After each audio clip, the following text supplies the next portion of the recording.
going on, everyone? Welcome back to the Capitalized Podcast. I'm Chris Casella, and as always, this episode is brought to you by our private lending company, Sharper Capital Partners. If you want to learn more about how Sharper Capital can help you build your real estate investing business, you can check us out at sharpercapitalpartners.com.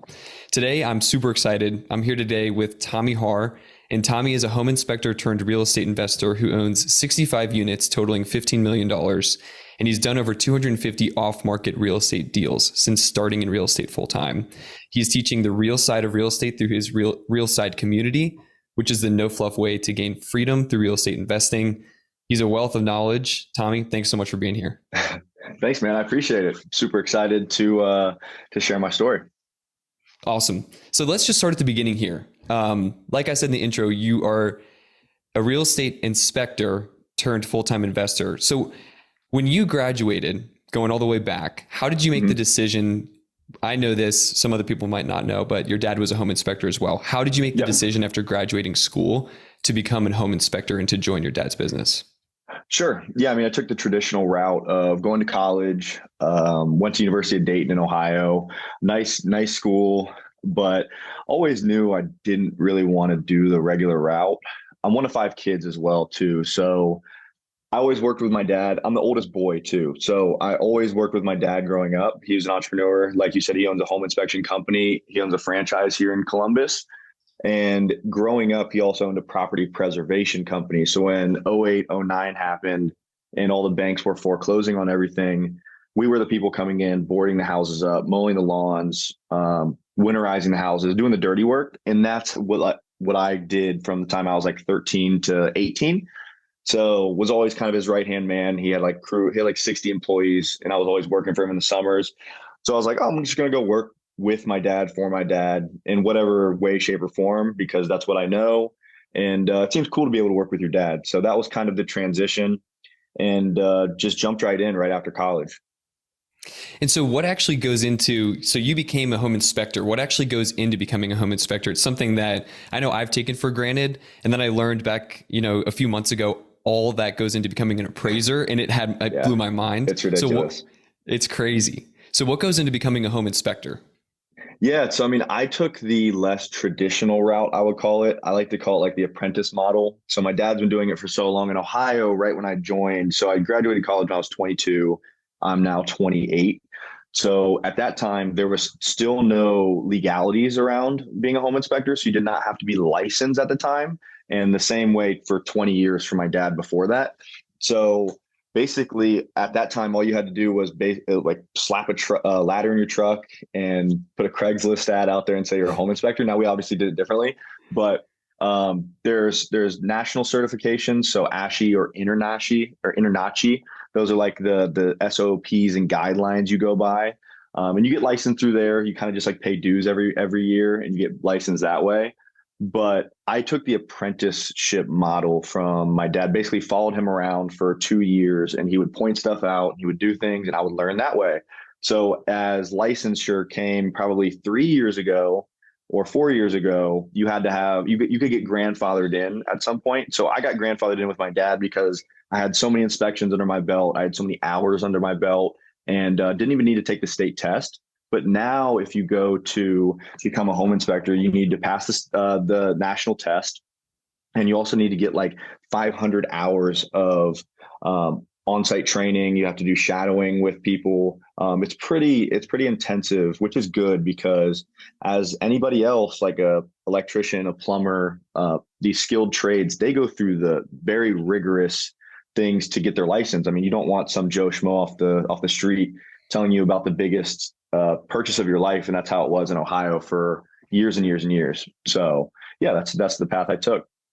Okay, awesome. And what did your career as an inspector look like? Obviously between 22 and 28, there's only 6 years and you've done a lot in between then. Yeah. So what did your career as an inspector look like? And how long was it before you invested in your first property? Yeah. So, I mean, I probably inspected houses for 4-ish years. I'm 28. Yeah, probably 4 to maybe into 5 years. And I had to make the decision if I wanted to completely go my own route because the investing was starting to take off at that time. But the inspecting, I grew my dad's business. He was a one-man show. He had no systems. He had no processes. He would go take a camera to the houses with an SD card, take pictures, go back home, put it in his computer, and drag pictures into a report. So first day on the job, sat at his kitchen table. I was living at home at the time, and he's like, "Here's how we do it." I'm sitting there like, "What in the hell is this?" So I was like, "Okay, first and foremost, we need to get a system, and then also payments." He was like, he's very relaxed. He was like, "Yeah, inspections, you need to get paid at the time of inspection or before the report is released." And he was just telling people, "Hey, email it or mail it over when you get a chance, or pay me on site if you can." So the collectibles were crazy. So the first thing was get the collectibles right, build a system. So built a scheduling system, hired out a calling service. So because there was times where he was driving around as inspector, and I watched this my whole life. He answers the phone. He's trying to take an order so he's knee driving on the highway, like writing down addresses and all that stuff. And then you got to go back to the office, call it in. I'm like, Dad, there's got to be better ways, right? So going from like super, super old school business, like hustler mentality, to really like, hey, this is how you run a business. This is how you like get your time back, but still make as much money as you can. And those were great lessons of how to run a business really at that time. And where did you learn all of that? Was that something that just kind of came naturally to you? Did you learn that in college, or how did you learn all that stuff? I did not really learn that in college. I kind of just started going to meetups. So I went to a big inspection meetup when I first got out of college, because my dad sent me out there. It was like a conference, and just started picking everybody's brains. So I learned what we were doing, and I knew it wasn't right. So I was like, hey, like how are these people doing thousands of inspections a year? Because I know we don't have the capacity, we don't have the brain power, we just don't have that right now. So how are these people doing it? So just really picking people's brains and just trying to get as much knowledge as possible.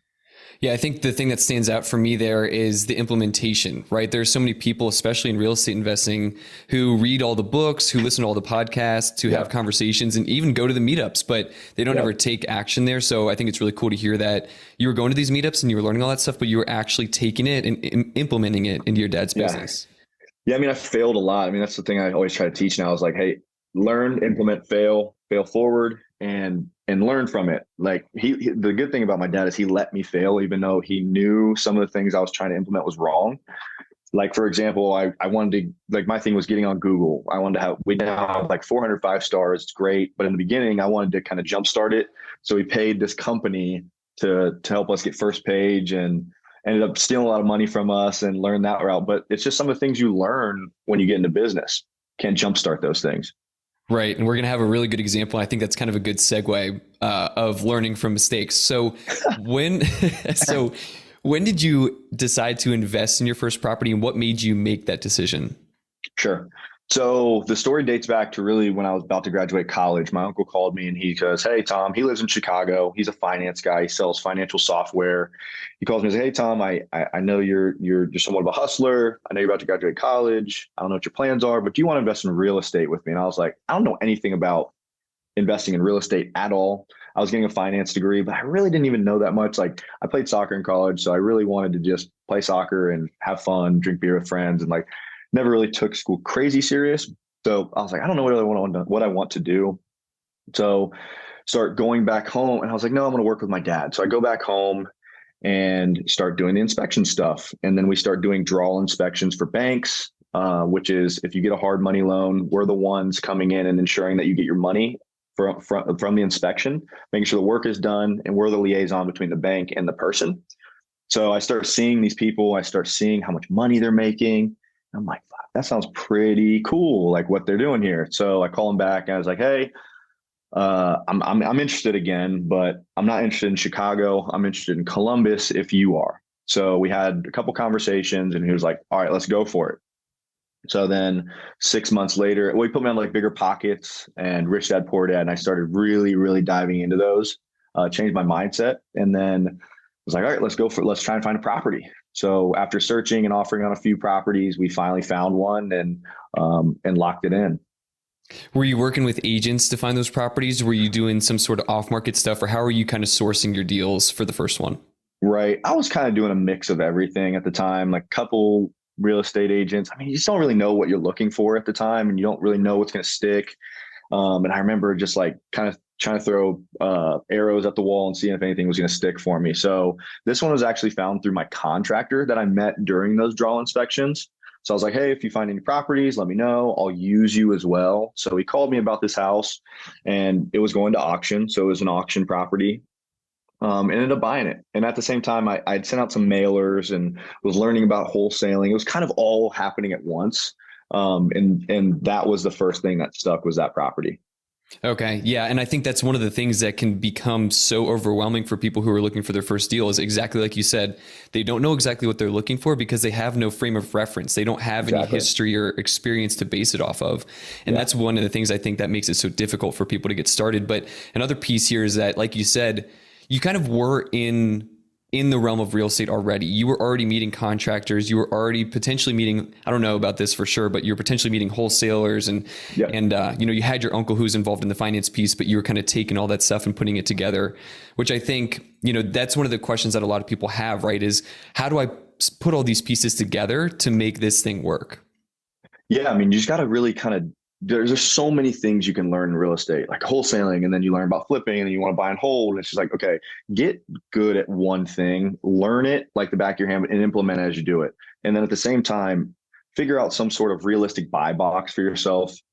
Don't go crazy high, don't go crazy low. Like first time home buyer with a bunch of comparable sales, and just go to where there's the least risk. In my opinion, that's the least risk real estate right there. So a market that really won't be changed in a crazy downturn, crazy upturn. You're going to, hopefully, if you lose money, you don't lose a ton of money, and you can kind of get yourself out of those situations. Right. Yeah. And just to clarify for anybody who's listening, I think what Tommy's talking about here is when you're saying first time home buyer, these are the properties that we like to lend on too. This is kind of like our lending box, if you will, and we'll go outside of it, but this is where we like to stick is the end product. So your final finished property is within that median home price of targeting people who are going to be first time home buyers, right? Because that's the biggest buyer pool. So you're most likely to get a sale. Exactly. Yeah. I mean, it just hedges risk in my opinion. You can fire sell it if you need. There's always multiple exits. You can keep it as a rental in certain markets. So it just, and to today, I mean, 250 deals later, that's kind of what we still stick in. We don't really fray from it. When we do, we end up losing money or opportunity cost of something else. So that's kind of where we stick at. Yeah. And I think it's hard because there is shiny object syndrome and there's those bigger numbers, right? There's those higher end properties and there's just so much more that potentially that can go wrong in those. Yeah. Yeah. I learned that in the first one for sure. Yeah. So let's talk about that. So can you walk us through your first deal? You already talked about how you found it. You had a contractor who found the deal for you. You said you would use him. How did you finance it? And then just kind of walk us through that about whatever you think is important in there. Sure. Okay. So going back, so we locked it up in contract for $425,000. It's a very, very, very nice, rich neighborhood of downtown Columbus, Bexley. 6 bedrooms, 5 full bathrooms, just 4,000 square foot, just beautiful 100-year-old mansion that we're like, all right, let's flip it. And got our scope of work together, never done it before, missed a whole lot of items on that. So we got change orders like crazy, but hired this contractor, and he said he was a general contractor, but really he was a 1-man, 2-man show. So the timelines took way longer than what we said it was going to be. There was a ton of change orders that came about. There was not really there was no professionalism to it. So bought it for 425. We thought we were going to put like 100, 120 into it. We ended up putting like 200 plus into it. And we held it for 18 months, purchase to sell. My uncle funded it. So he was the partner. He was like, hey, I'll bring the money. I lived in the property personally. So I had me and a buddy would go room to room as things were getting renovated. So like one room gets finished. We move in there. They start doing the other one. I mean, it was like living in college again. We had 2 twin beds in each side of each bedroom. We were playing, this was on Fortnite with you. We were playing Fortnite like crazy and just like living. I thought I was balling. I thought it was so cool. And trying to pick up chicks, but I got this house I'm doing. It was just out of control. So, I mean, we didn't even have hot water for 90% of the project. In the wintertime, we didn't even think to get like a shower curtain on like go all the way down to the basement through the dust, to the shower, and like get in the corner, and you'd be like in the corner trying not to splash it everywhere. I mean, it's just ridiculous now I think back on it, but ended up selling that house about 18 months later. The realtor that helped us buy it, she ended up getting fired.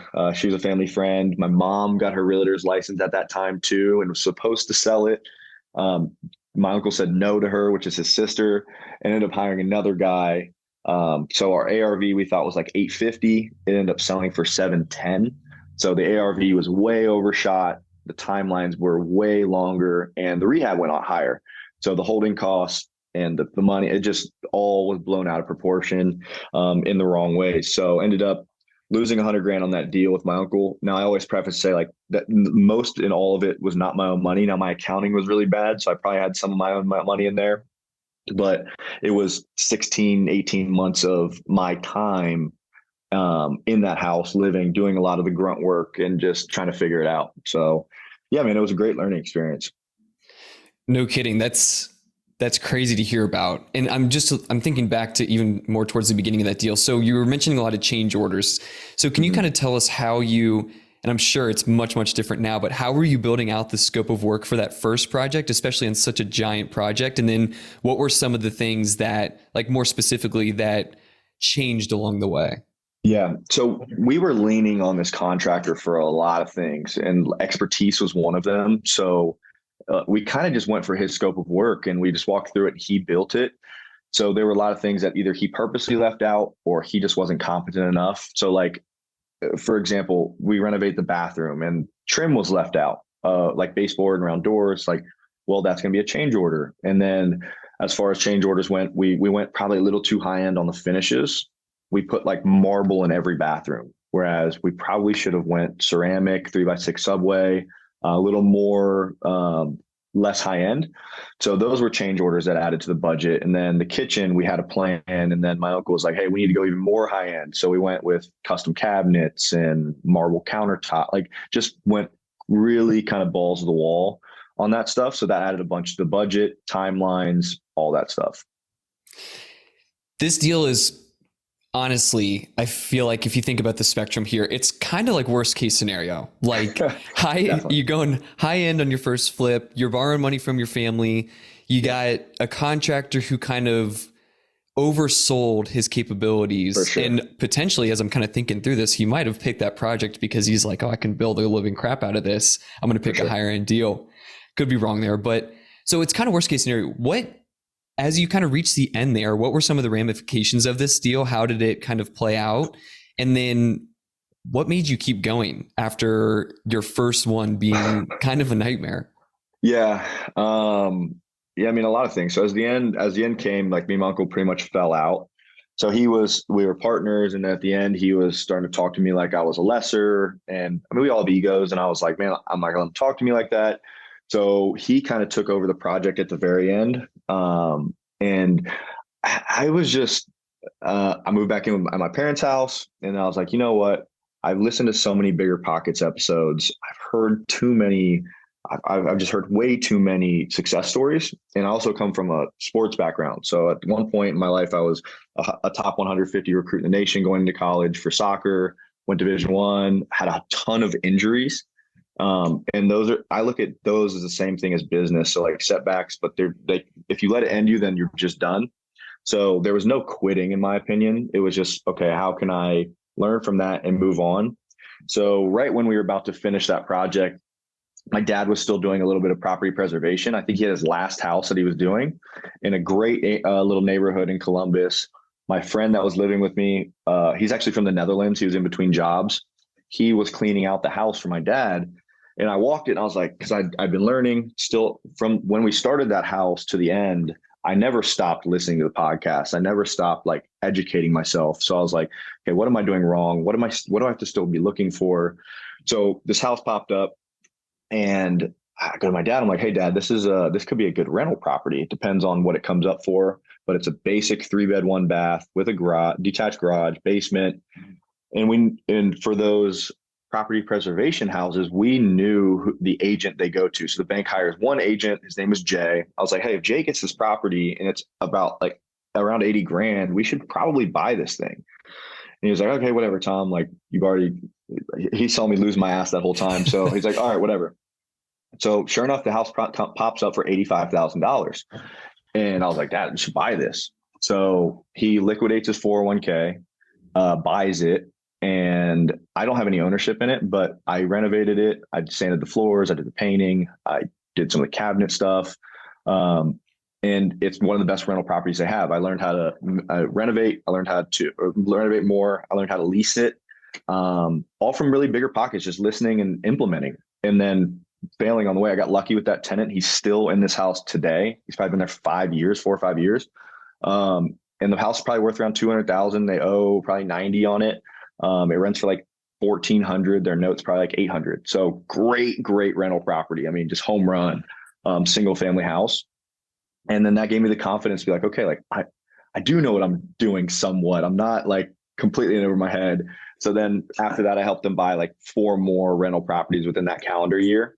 And that really kind of gave me the gusto to keep doing it and build my confidence without like, because I didn't really think I had the means, the people. And then at the same time, bought another flip, probably 4 months after that other one. And that was my first successful flip. I think one of the things that stands out here is just the mindset behind it all. I know you brought up injuries in sports, and I can definitely relate to that. You know, it's like you're actually going through something physical when you're dealing with an injury, right? Just like in real estate, you're dealing with tangible dollars. You're actually putting money on the table. But even when you kind of lose your shirt, it's such a mindset game of like, are we just going to let this define us as real estate investors, or are we going to continue pushing forward and learn from the mistakes? And I think about the fact that you're living in that property as it's being rehabbed, that first property. And, you know, I'm imagining that you're probably learning so much about the rehab process, about actually installing the materials and what it takes to put door trim around the property, and just little details that, you know, a lot of people might overlook. Obviously, you knew a lot about properties already as an inspector, but going through that process is so much different, especially when you're literally living in it and seeing it progress. Yeah. I was still learning as an inspector too. So like I wasn't even perfect at that time. I mean, it took me 2 years probably to be like, man, I can inspect a house pretty well. So I was still learning, and I'm like, everything that came up, it's all great learning lessons, like learning how to permit a water heater and like just little stuff like that. You just never know how to do it until you kind of just do it. Right. And another big piece here is like, you mentioned your dad liquidated his 401k. And I feel like it's so easy for people to look at you now and see the success that you've had and be like, oh man, he's just crushed it from the beginning. Like, oh, you know, it must have come just easy to him because they haven't seen this kind of side of things. But, you know, we kind of say those things in passing, like your dad liquidated his 401k. That's a big deal. Like that's a really big deal, especially after seeing that the way that project went beforehand. What were some of the conversations and what were you feeling in that moment when he was taking such a big risk on you? Man, I was just like, Dad, let's buy it. I didn't even know really at the time, like how they were going to buy it. And he was like, I'm going to take the penalty because, I mean, he's an entrepreneur. Before he had that big company, and now he had more of a, like, let's take it easy. Like I said, 1 of 5 kids, putting them all through college, like paid for everything. So a little more, less risk taking. And he just went for it and took the hit on the like 90-day penalty, I think there is. So he took the hit on the penalty and he was like, you know what, like we're gonna believe in this. We're gonna believe in you. The conversation was just like, all right, let's do it. And we just didn't really look back. That's awesome. I love hearing that stuff because it really, it's nuts. Like liquidating a 401k is such a big deal. So it's really cool to hear that. So you're still in inspecting properties at this time, right? You're talking a little bit more about buying, you know, 5 additional rentals, doing your first flip. So can you kind of walk us through that process of getting your first successful deal under your belt and then building up some more success in real estate investing and then finally making the transition to leave home inspecting? Yeah. So that was probably a 3-year period, but the first house that I bought and renovated, I did majority of the work myself. I mean, now I look back on it, it's like some of the best experiences because I'd have friends over till midnight. We'd be drinking beer and just painting and listening to like 2000s R&B. It was just like the best ever. So a basic renovation. I sent out my last $800 of in my bank account on postcards. So I was still learning about wholesaling. I was still broke. So I was like, okay, wholesaling seems like the best route for me at this point. So get this deal, got it locked up I got 3 calls back on those 800 postcards. And the one guy let me come walk it, got it in contract for 55,000. ARV was probably 120. And I took it to a local meetup. It's not a meetup anymore in Columbus, but it was what did they call that? The Columbus Off Market Real Estate. It's a Facebook group. They used to have a meetup for it too, to go sell your deals. So I stood up in front of there and pitched my deal, and nobody wanted it. So I was like, all right, back to the drawing board. Um, and I was like, well, I got to figure out, like, I got to buy this thing. I got to flip it or keep it as a rental. And then I had to find funding. So then I went and called pretty much everybody on my phone, and I talked to my mom. She was like, hey, by the way, Faith, who has been my neighbor for 20 years growing up, said that if you found a deal, to give her a call. So I called her. She's been a realtor for 30 years, and she's like, hey, I like it. I don't want you to keep it as a rental. I want to flip it. And so let's flip this property, and I'll fund it, and we'll split the profits 50-50. How does that sound? I was like, yeah, let's do it. Done. So she cut me a $60,000 check on her dinner table to my personal name, cut me a check for 60 grand on her kitchen table. And so this is crazy. I was supposed to close the next day. I go and put it in my bank account. I had a college bank account. I had never had more than like $500 in there. So my bank account gets shut down pretty much because they're like, what is going on? You just put 60 grand in here. So that they put a hold on it. So I had to call a bunch of people, but at the end of the day, finally got it closed, and fixed it up. Ended up selling for about 130, I think. And we made 50 grand. So I put 15, 20 into it. We made 50 grand. I cut her a 90 grand check at the end of the day, back to her, and I kept 25. And then immediately, right when that was selling, I was buying my first house hack. So duplex down in the area that I still live right now, because I wanted cash flow. I wanted the rental stuff because I was continuously still learning again. Like, none of the learning never stopped during those periods. And put 9 grand down, 3.5% FHA loan on a $185,000 house, took the rest of the money, used it for siding, windows, roof, and a little bit of on my side, and lived in it, and rented the other side out, and rented all my bedrooms out too, and lived in my living room. So did the house hack thing. So just kind of dumped it into the next thing. Wow. I think a true mark of an entrepreneur, and you hear this a lot, is resourcefulness, right? And I'm just thinking to your situation, like, basically no money to your name because you spent your last money in your bank account on mailers, hoping that somebody was going to bite on it. And then you find this deal, you bring it to a group, nobody wants it, which probably is a hit to confidence, but it's also like, all right, well, what the hell do we do now? Like, where do I take this thing? And so you're tapping into the only network really that you have, which is just family and friends. And somebody happened to come out of the woodwork and be able to fund the deal for you. And then you just got it figured out. So I do have a couple questions. When you're going through this process, you said that you did most of the work on your first one. Is this one that you're referring to that you did most of the work on, or did you hire contractors for this one? So this one I did, I would say 60% of the work too. I did all the painting. I sanded down the floors. I set the base cabinets. I didn't know how to do countertops. So I did that. I hired that out. And I also hired somebody to frame out and drywall the basement. I did the rest of that, the rest of everything else, but painted the outside. I demoed it. I did everything. Gotcha. Okay. And then that's some increase in confidence, right? Going through one and having some success and getting some money to your name. Did you roll that money, that profit you're telling me about, into that FHA loan? And that's what you use for the down payment to start renting out this new one? Yeah. Fixing up and renting out. I closed right before I closed on the other one. So because it was hard for me to get the loan. They were kind of writing my debt to income in because I put that house in my personal name, the flip. So everything was kind of messing up. So I closed on the duplex before I closed finally on the flip. It was probably like a 2-week span. So my mom actually lent me $6,000 at the time to close on that FHA, and then ended up paying her back after that. But it's funny because she, like I said in the beginning, got a realtor's license because I wanted her to sell my flips at the time, which was zero. And the house that I looked at, it was a perfect house hack. I mean, dilapidated, it was a great price.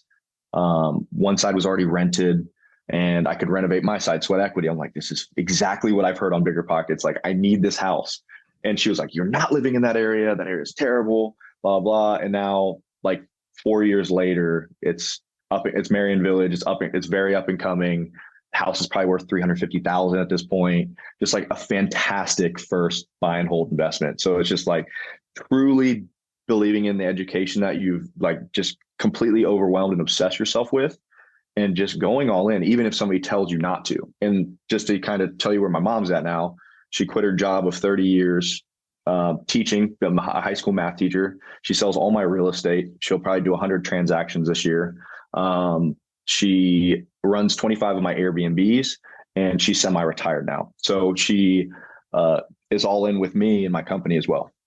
That's insane. That's actually insane. And I feel like that is the dream, right? Not just for real estate investors, but for any younger guy or girl who becomes an entrepreneur. It's really to take care of their parents. I mean, Yeah. I guess not everybody, because everybody's circumstances are different, but that really is a dream, to be able to spend more time with your parents, right? And also take care of them financially. So that's incredible to hear, man. Especially, you're talking about believing in the education, and it's easier said than done, right? And I know I don't have to tell you that, but just speaking generally here, it's like, It's hard. When you only have education, and then, sometimes, like in your case, one kind of failure on the book, I'll call it failure in terms of whether or not you made or lost money. But this is something that I asked you the last time we were in person, and I feel like it's a relevant question now. How much do you feel like that $100,000 loss on your first deal is worth today, considering where you're at? Yeah, I mean, it's everything. It's $10 million lessons, probably. I mean, everything that I've done now in business has been based off of a lot of those things I learned. So, in the beginning, not flipping houses without true easy comps. So I only flip houses in neighborhoods that are dense, and they have, like, if it's a 3-bed, 1-bath Cape Cod, there better be comps in that area. First time home buyer range, like $710,000 in Columbus is not first time home buyer range. It's more like 200 to 250. So just complete shift of mindset, like kind of dropping the ego, because like saying you're flipping a house and is cool, but like actually making money and changing your life is even cooler. So my business model is now pretty boring and when it comes to that stuff, the acquisition, like in the whole, it's really, really cool. But as far as like the flipping and all that stuff, it's all systemized, and we do the same thing over and over again. Yeah. And I think that's one of the things that I think is, it's so important. And I saw one of your Instagram posts talking about kind of systematizing your materials that you buy, and how important that's been in building your real estate business. So, I'm curious about that specifically, but can you kind of talk about, as you found success and you kind of built up some momentum, it sounds like you were just pouring what you were making into more marketing and into the next deal, et cetera. How did you start kind of building and scaling your business and building out your team and so on? Yeah. So on the buy and hold side, like I was just kind of I was meeting wholesalers and trying to buy one-offs here and there. So I ended up buying another rental from a buddy, Austin Rutherford, buddy and mentor. A lot of people probably know him if you're listening to this. But my first true rental from him, did the Burr method. That was successful. Great deal to this day. And then since I bought an FHA loan that had sweat equity built into it, I refinanced that. So I took my payment from like 1536, I think it was, or 1582, and I refinanced from a 5% rate down to a 2.75. Dropped my FHA, dropped my payment $400 to 1136, then moved 2 blocks up to another duplex that was turnkey and did it again. So at this time, I'm like, I'm building I still want to live for free because I don't want to pay for rent. I love house hacking. But at the same time, I still want to wholesale. It's like wholesaling is like, I'm still broke at this time. You hear the story, I still had no money. So everything was going into like marketing, trying to build business. And then at the time, I was also still full-time home inspection, like full-time, like 80 hours a week. So met my now business partner at a drawl inspection. So how I said in the beginning, it all kind of ties into each other. So the banks hire me to go and walk these properties. So my other mentor, Terry Summers, he was selling a house to my now business partner, and they were using this hard money company. I was the inspector for it.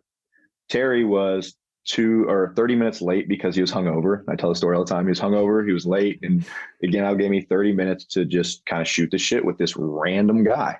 His name's Andy. So we both had similar interests. We were both younger. I'm 28 now. He's 32.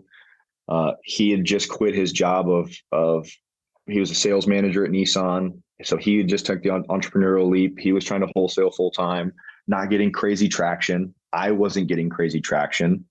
He was in sales for forever. I was a home inspector. I had a great network. I didn't have the time to make all the calls and build a system. He had all the time in the world and had sales experience.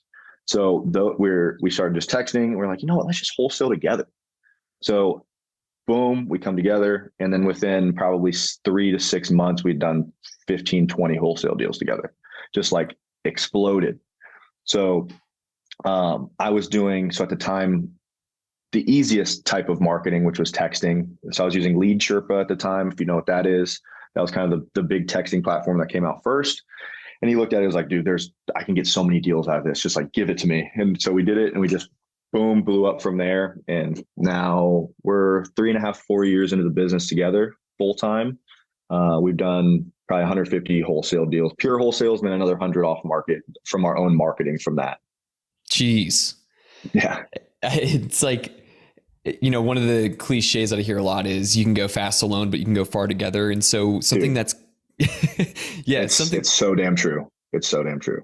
And I see it already twice, right? I mean, we've been talking for, a half hour. I see it already twice in so far in the story, right? First and foremost, on that flip that you mentioned where your neighbor funded the deal, you were very quick, it sounds like, to just give up half the equity to get the deal funded. Yep. And then in this case, you're taking on a business partner, whereas, you could have potentially built up a business by yourself and had 100% of the profits in theory. So how did you kind of make that decision, and what's your mindset when you're thinking about potentially giving up some equity versus partnering with somebody? Yeah, I mean, at the time, my mindset's changed from then to then. Is like, I was still full-time home inspector. I mean, I did not have the time, but I knew that was my end goal. Like, this was the golden goose. Like, I knew I wanted to be a real estate investor, but at the same time, like, like I said, one of 5 kids, very family oriented. I thought it was like my duty to help my dad in his business, and like I had to work in that every single day, and I felt bad if I wasn't. So it was more like resourcefulness. I was like, hey, like, I don't have this time. I know you can help me. And that's just how it went. So 50-50 was just kind of the goal. And not the goal, that was just the result of that. And now, as far as that goes, like, I would love to partner on a lot of things, like JV on deals. And if you bring me a deal, like, I'll definitely give you 50% if it's a good deal. Like, I didn't have a deal before. Like, now I have a deal. Now I have money. Like, so one of my mentors said, do you want a whole grape, or do you want a part of a watermelon? And that's the decision you need to make. And I want the part of the watermelon, because you can just the idea of bouncing your ideas off each other with a partner, and like, entrepreneurship's a very lonely solo road, and you get so trapped in your head if you do it yourself, and nobody knows the hardships you're going through, because when you're doing all this, you seem crazy, and then you have to go in the normal world and nobody can relate with you. So if you can have a person or a couple of people that you can just talk to and just bounce ideas off, there's so much power in that. And I didn't realize that in the beginning, but it's amazing having that person or persons within your life and business partners. Yeah, I like that analogy. You can have a whole grape or part of a watermelon. And I get a lot of calls from, a lot of times it's beginner investors, people who are starting to invest kind of for the first time, and they don't have enough money to get a deal done. And, I've seen you talk about this in social media as well. It's like, it's really hard to get started in real estate if you actually have $0, like a $0 bank statement. But they give me a call and they say, hey, I have, call it like $5,000 in the bank, and I'm looking for a hard money loan, and I want to get this property, I want to get this project done. And I'm like, hey, listen, this is probably not going to be enough money to get this deal done just with our rates. We probably can get the deal done, but you're probably going to either have to find a private investor to bridge the gap, or you're going to have to find a partner to kind of JV on this deal with you. And they bring the money, and then you put in the sweat equity. And people respond differently, but a lot of people are unwilling to do that because they want the whole grape. They're just so committed to getting the whole thing. And I think there's so much to be said about moving quickly and just getting a deal done, in addition to potentially, getting some of something rather than all of nothing. Right. And I think, your story is kind of a testament to that. Yeah. You just got to drop the ego. I mean, at the end of the day, it's just all resume building, especially on your first couple of deals. I would give away all of my first deal if it just meant I can put it on my sheet and say, I am now a house flipper. I just flipped a house. Like, because if you made $5,000, $100,000, if you lose $100,000, you're not even going to remember it 5 years from now. It's just, you have to get in the game, and you have to get in the game. That's really it. So don't be so egotistical with your first couple deals, man. You just got to kind of go for it and partner with somebody and be optimistic. Yeah. Something I think about a lot is, if you're getting into like weightlifting, let's say, your first time picking up a bench press, you're like shaking and you're wobbling and everything because your body has never done it before. Yeah, But then after like, 10, 15, 30, 100 reps, you're just doing it like you build the muscle memory and it's nothing. for sure. But it's because your brain has actually gone from down at your chest to all the way up and then back down again. And I feel like it's the same thing in business, especially when you're doing something that's more transactional, like flipping a house where, you have a system and you have a process in place. But if you've never done it before, it's going to be shaky and you're going to make mistakes and you're going to drop the weights a couple of times, but once you get through it, even if you made no money on it, like you said, that experience is just worth so much. It's a free tuition too. It's like most of these people that went to college or they paid for some sort of, it just, when you get in the real world, it's the same thing. Pay for a mentorship or give a deal to somebody and just sit on their hip and have them explain everything to you. And now you know everything that they know. It's you just cut the line. Yeah. Yeah. So what does your team look like today after going through this process? Well, first of all, how old were you when you decided to leave inspecting full time? And then what does your team look like today? Okay. I would say I was 26. So mid 26 when I decided to quit full time. I probably had 20 or so units, and I went to a mastermind, and I'd been to a couple of them, met the same people, and they were like, dude, you're still inspecting houses. And I like kind of gave them the same BS response of, yeah, I mean, like, I want to retire my parents and I like this and the other. And they're like, listen, man, there was one guy named Chris. He's out of North Carolina, Raleigh. We were a little intoxicated, and he was like, listen, man, if you inspect 1,000 more houses a year, are you going to retire your dad? And I was like, no. He's like, well, what in the fuck are you doing? And I was like, all right, that makes sense. I'm done. So I went home, and I think that trip was in Cancun. It was a tab retreat, if you've ever heard of that, and quit. Just told my dad it was really hard. It's like, hey, Dad, I just can't come to the inspections anymore. I'm going to focus on this investing thing. And he was super, like, way cooler than I thought he was going to be about it. And he's really, really lighthearted anyway. But it's just, you have these things built up in your head that you make up. And it was a hard transition. But once I did that, we blew up. I mean, once you focus your more time and energy on that, we went from, we just blew up. We started flipping more houses. We started doing more burn method. I mean, this is the 21, 22, mostly in the middle of 21, where rates were so low. We were burning everything. So we went from like having 10, 15, 20 units to probably 50 units within a couple months. Just really, we're buying like crazy and doing that whole thing. So it's crazy. Yeah. And as far as team goes, my team, it's gotten pretty big at this point. So we have 2 acquisitions team members. One's Cameron's sales manager. So he's now, so the way we run our business, we vertically integrate kind of everything. So we manage our properties in-house, we wholesale in-house, and we also flip in-house. So every deal that comes in, it has its own branch of business that it can go to. So, and we also want to hire the right people that can grow within those roles. So Cameron's been with us for now 2-ish years, I think. So he saw us come from our last office, which is an attic, and we cleaned house after that. So he's the only one kind of that's been with us through thick and thin. And we want those people to grow within their role. So sales manager, hopefully maybe be a CEO or a COO at some point, all that good stuff. So him, and then D, who is an acquisitions specialist as well. So he's on the phones. So they're locking up wholesale deals. We have a full-time dispo manager, Caitlin. My business partner, Andy, handles mostly all of the acquisition stuff and the back-end systems. So super systems oriented, likes to work on the business and do sales stuff. And then we have property management team member. His name's Eddie. So same scenario. He's going to grow into that role as well. Full-time maintenance guy named Robbie. We have full-time content, Robbie over here. He's not sitting in here, but all the Instagram videos. Next, we have Sammy.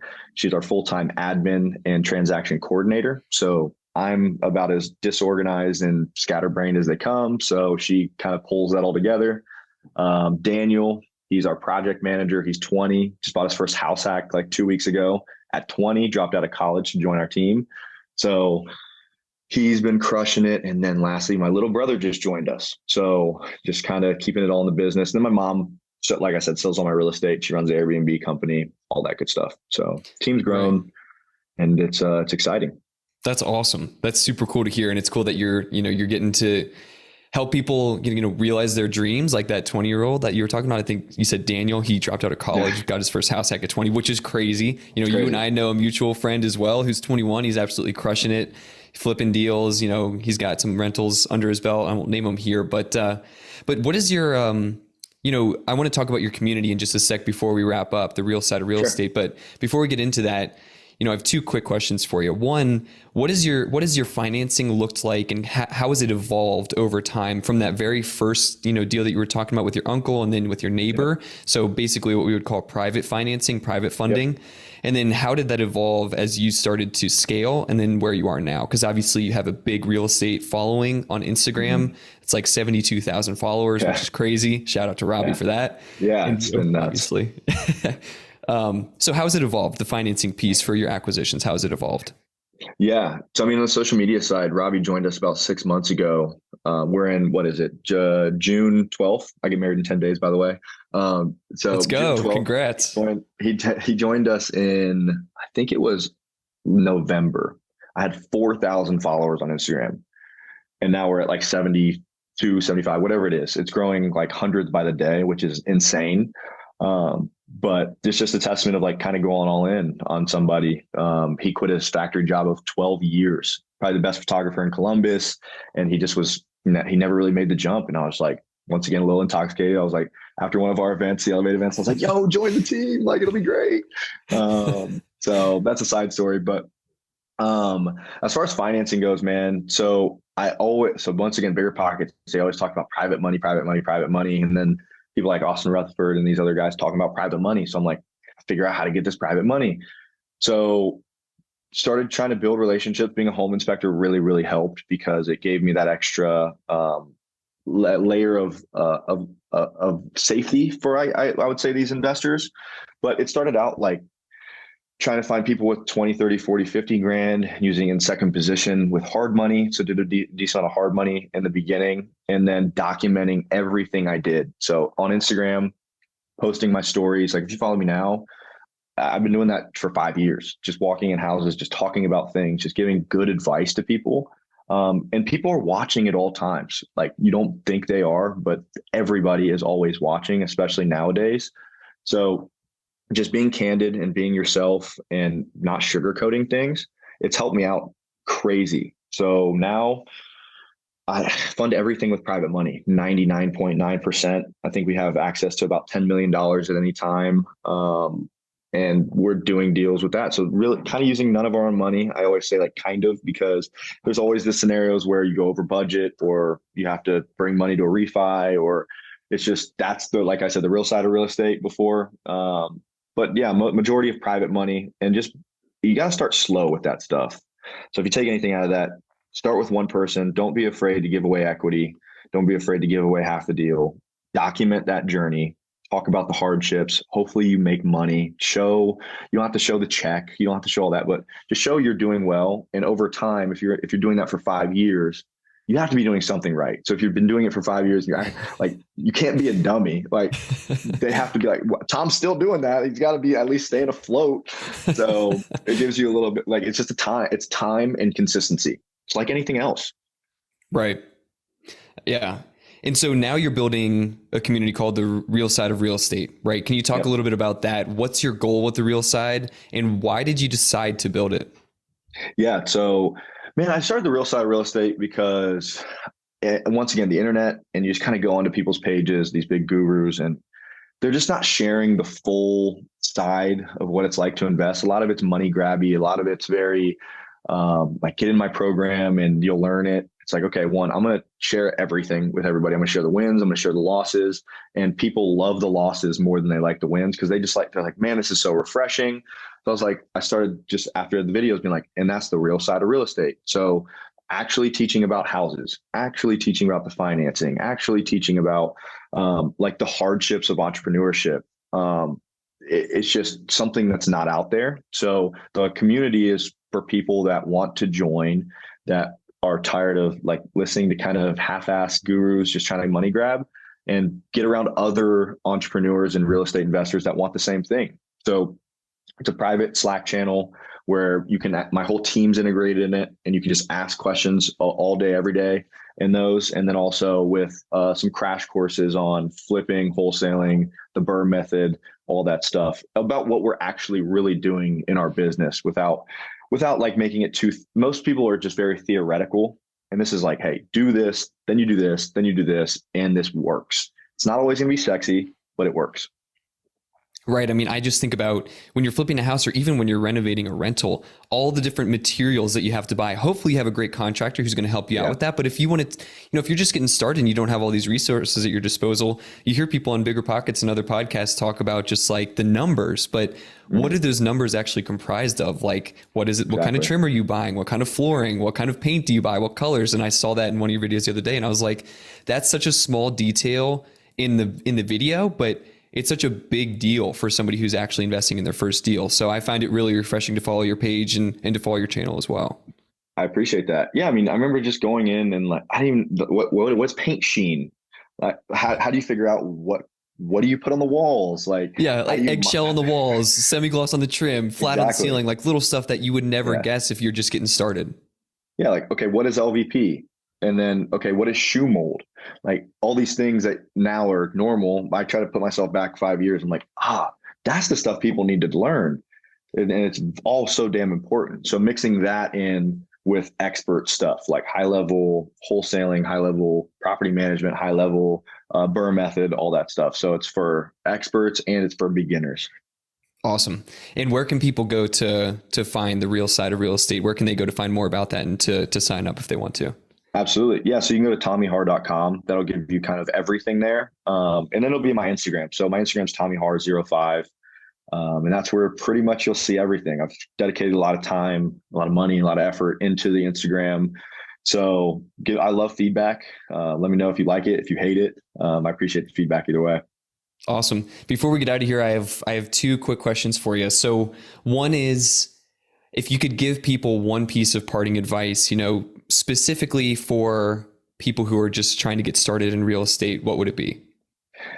So there's one thing, it's consistency. So figuring out what you want to do, don't go after everything and just get consistent. So I wanted to wholesale when I was in the beginning, and I would send postcards or texts every now and again.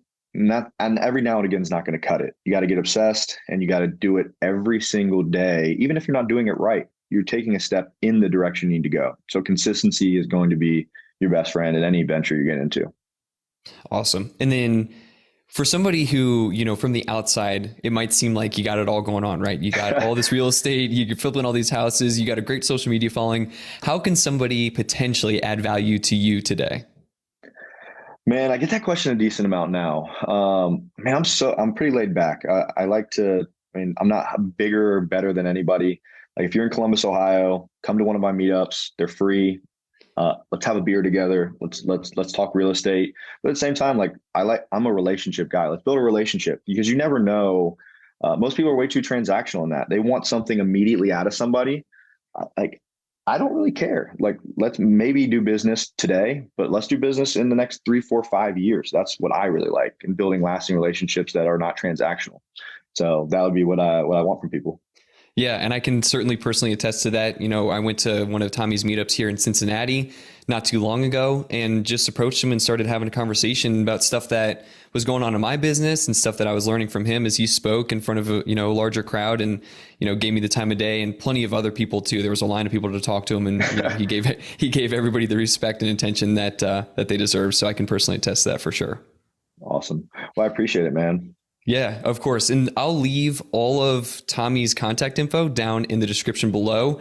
So if you do want to reach out to him, if you want to learn more about the Real Side community, if you want to follow him on Instagram, which I highly recommend, then just look down in the description below. And that's all I have for you, everybody. If you found this conversation helpful, then please share it with a friend and leave a review so that we can spread this word and spread this message to more people. And don't forget to check us out at sharpercapitalpartners.com to learn how private money can help you scale your real estate business. And of course, if you have any questions, feel free to reach out to Tommy, and we'll see you in the next one.